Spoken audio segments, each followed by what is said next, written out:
y en a qui sont longs à la détente quand même. Ainsi, cette semaine, notre Premier ministre, Manuel Valls, a découvert l'existence du Front National. Et ça lui a fait un choc. À l'Assemblée, il s'est fâché tout rouge contre le parti d'extrême droite, mais alors vraiment tout rouge, avec la glotte qui faisait le yo-yo entre son nœud de cravate et sa mâchoire, les deux grosses veines bleues des tempes prêtes à exploser, des salves de postillons rageurs qui partaient dans toutes les directions, et les mains qui tremblaient autant que celles de Liliane Bettencourt au moment de signer un chèque à Éric Woerth. C'est pas compliqué, j'étais exactement dans le même état devant ma télévision quand Manuel Valls, ministre de l'Intérieur socialiste, nous avait expliqué que les Roms n'ont pas vocation à s'intégrer en France.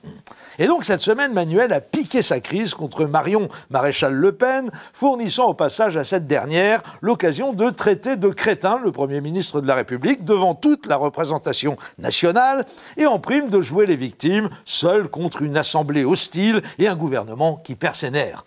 Effet ravageur garanti dans les journaux télévisés qui ont tous répercuté l'image, vous pensez bien, c'est malin. Toutes les conneries, ils les feront.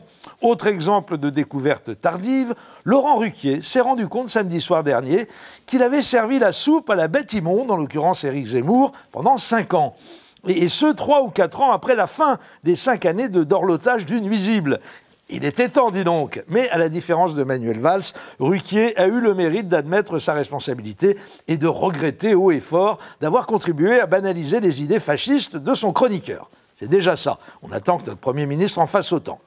Le problème, c'est que maintenant, le mal est fait. Les héritiers directs des traîtres à leur parti et des collabos de la dernière guerre, les enfants spirituels des terroristes, assassins aveugles de femmes et d'enfants de l'OAS, et les disciples des nazillons ratonneurs en blouson de cuir et barre de fer des années 70, sont à 30% d'intention de vote aux prochaines cantonales.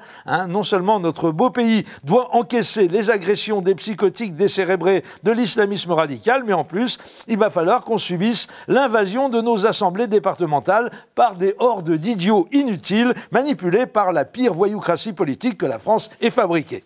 Il faut quand même le rappeler à tous ceux qui s'apprêtent à voter FN par provocation ou pour faire un bras d'honneur au système.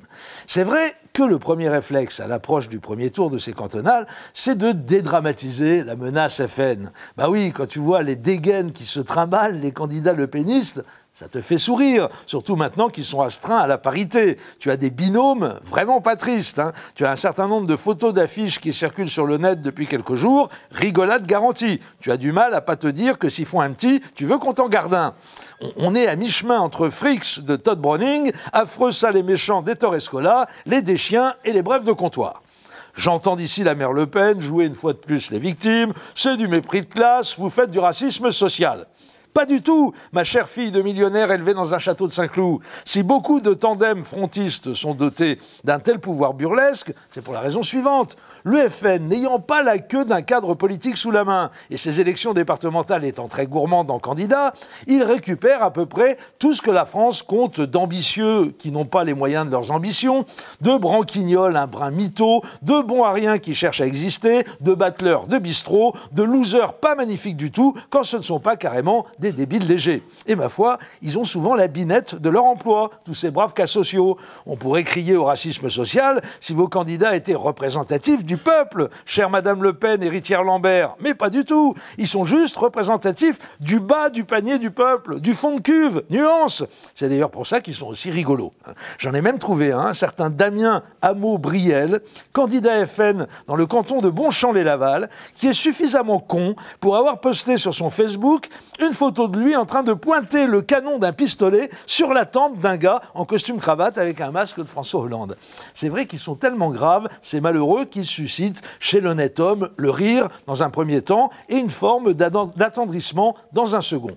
Attention de ne pas céder trop facilement à notre bonne nature, les amis. Ils sont plus dangereux qu'ils n'y paraissent. N'oublions pas que derrière eux, il y a une petite bande de voyous extrêmement vicieux qui tirent les ficelles. À lundi.